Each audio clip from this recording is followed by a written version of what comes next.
how does this happen? How do we get from one of the best starts to a year, with the cinematic breaking all of Riot's records, and with some great news surrounding the future of League of Legends, into a horrifying landscape of people getting fired left and right? Well, as awful as this situation is, and believe me, it is awful, it has a lot of layers and a lot of reasons why things turned out to be the way they are.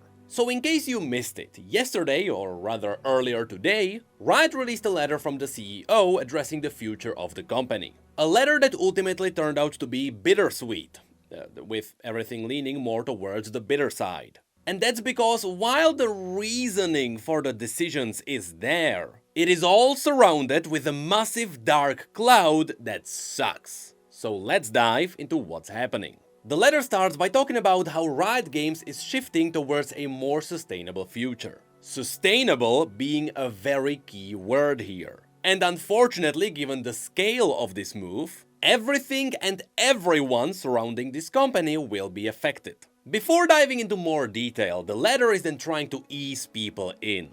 They continue by saying that for quite a while, Riot managed to avoid this. But they reached a point where it's critical to simply do something. They also assure us that this wasn't something that was done to please the shareholders or to reach the quarterly earnings. Which, on one side, while it is the company's job to please the shareholders, as you'll see in just a moment, I believe this actually wasn't the case here. I don't believe Riot's investors had anything to do with this. In fact, despite their reputation and despite the memes, among game developers, Tencent is known for giving the devs a lot of freedom, because they know the freedom of creativity eventually gives them profit. So this massive decision essentially comes down to Riot itself, with the decision being, as they put it, to aim to focus them in the areas that have the greatest impact in their experience. Which also means that they have to reduce the investment in things that simply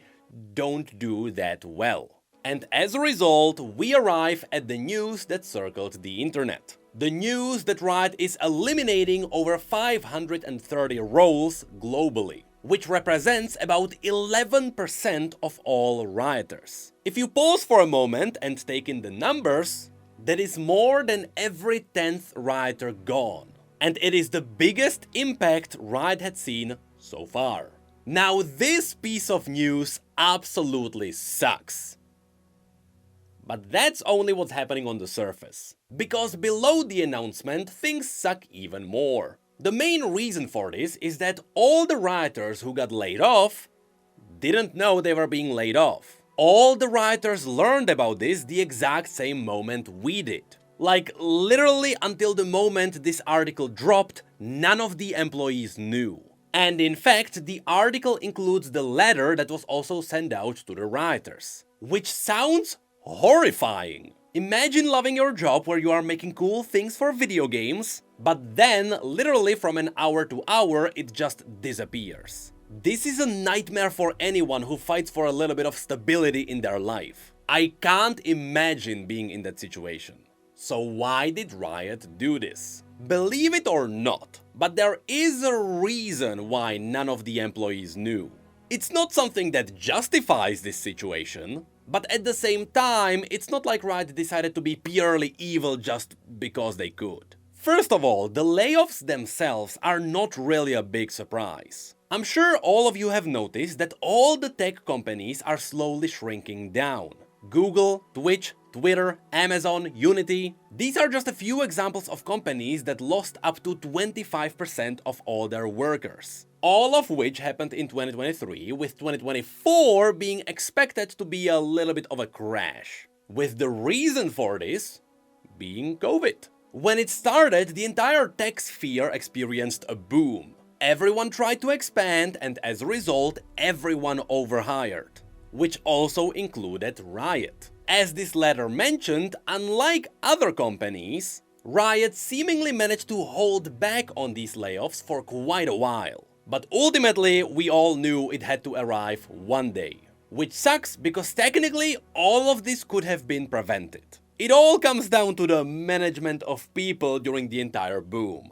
With some better pre-planning, none of this would have happened. But then again, none of the tech companies expected any of this. But this is still only one half of the rising issue. The other half of the issue is, why did none of the writers know about this ahead of time? Well, this is the other part that also sucks, but it also has a reason. Although you won't really find this reason anywhere in this letter for obvious reasons. It all stems from what other companies have done in the past. Specifically, just so you know that I'm not making anything up, EA, or more than that, Blizzard, has done the exact same thing. Twice, I believe. Now yes, I know that Blizzard is not exactly a company others would like to get compared to anymore. But even they did the exact same mass layoffs, also using public letters. Partially, the reason for this is how these layoffs are handled. Even though sometimes a company really has to shrink and go for sustainability, these are still real lives affected. And so quite understandably, people are not gonna be happy.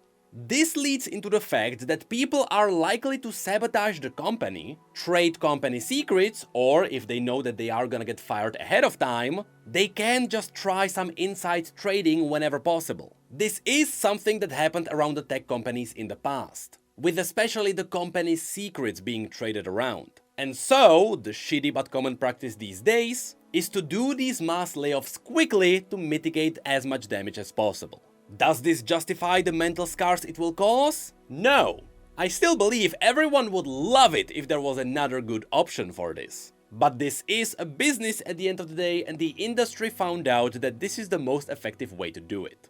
Now, thankfully, Riot is aware of the fact that this practice is awful. And so they tried to bring up at least a little bit of light into this darkness. Specifically, you can find this information in the letter that was sent to all the writers. As is expected, this letter also comes from CEO addressing all the employees, where at the beginning he directly apologizes to all the affected people and he takes on responsibility. He even mentioned they really tried to just move people around to save the situation. You might have noticed this in the past on Twitter when random writers were just swapping places all the time, with this being the last thing they wanted to do. After this, he dives into why this decision happened at all. We'll dive into that in just a moment. But at the end of the letter, he mentions what's going to happen to all the writers who were let go.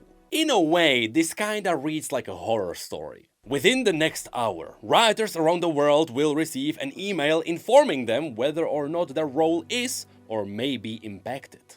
Now let me tell you, scrolling through Twitter within the hour of the announcement was scary. My timeline was nothing but writers either confirming that they were let go, or writers confirming that they are fine but they are ready to support everyone else. Truly not the best of times to be online. And finally, this takes us to the slightly brighter side. Riot was fully prepared to support all the people who were let go. And so, the affected writers were offered a minimum of half a year of their salary, with maximum possible performance bonuses, full health benefits for the remainder of staying there. Apparently, Riot was also paying for some entertainment expenses, so there they are also getting $1,000 as a bonus. Whenever someone at Riot had some stakes, they of course get to keep them with the possibility of a buyback. They get to keep their laptops, which they got when they joined Riot. They get help with finding new jobs. They still get their writer assistance program. I didn't know what this is. It is essentially a therapy. But they also get support when it comes to getting their visas, and they keep their access to their email. Looking at this list, again, while the situation sucks, looking around the world, in the vast majority when people get fired, they get nothing and they end up on the street.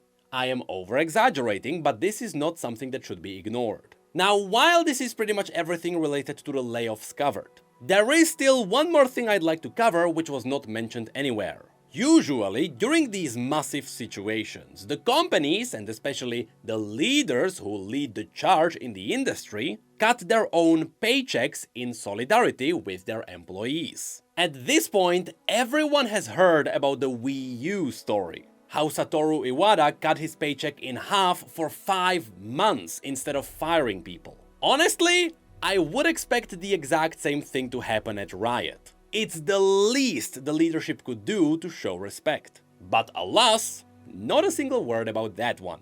But now, with the payoffs themselves covered, let's now dive into what it actually means for Riot Games. The first thing they cover in the letter is that their focus is going onto their live games. Those being League of Legends, Valorant, Teamfight Tactics, and Wild Rift. As they say, these games are more ambitious than ever. Yes, that's right, there are some titles which you are missing from this list. Trust me, we'll get there. But ultimately it means that if you are a fan of one of these 4 games, things are looking bright for you. Because Riot is snapping their focus onto these games. For example, this is likely why all the new announcements for League of Legends looked so good. It all stems from this change of priorities. Connected to this, Riot also kept their dedication to music and entertainment around their games. They know these enrich the narrative of their overall products. And so it is safe to say that we should expect more from the virtual bands, esports and Arcane. After which, we get an incredibly important piece of information.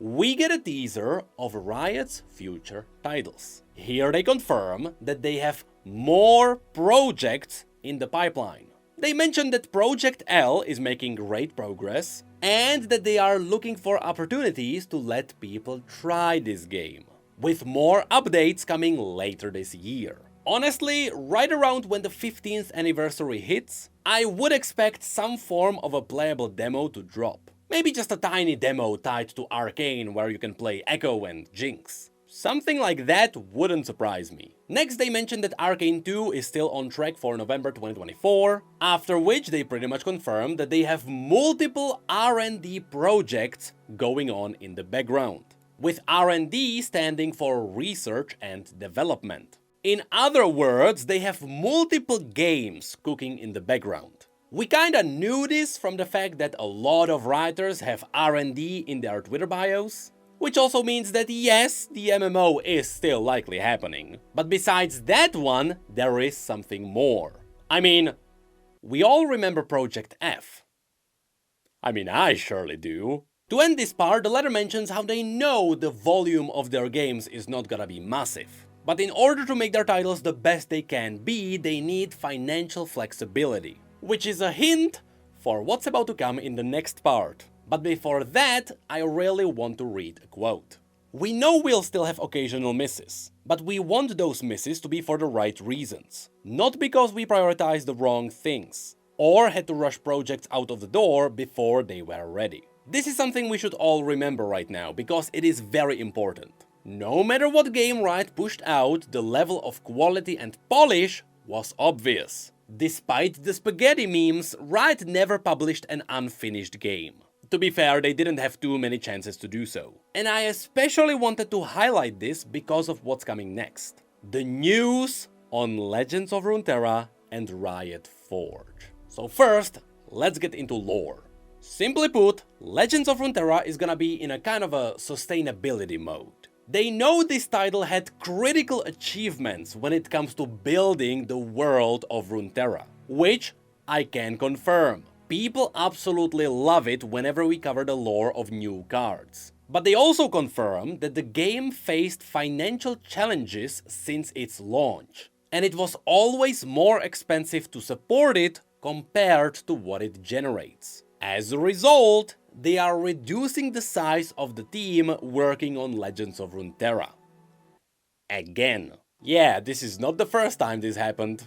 But they renewed their focus on Path of Champions. The reason for this is very simple. In the past, Path of Champions, or PvE, doubled their player base. And reportedly, at times, it accounted for 80% of all the playtime. So it makes sense for them to focus here. Now, together with this, we also got a separate letter that came from the dev team itself. Here they confirmed that they will be doing more PvE stuff, as well as more experiments with labs, because apparently those did very well. But also they mentioned that they will continue to produce champions, which hints that new cards are still to come. At least hopefully they don't mean just porting more champions over to Path of Champions. Because truth be told, the new cards and their lore makes the vast majority of League's lore now.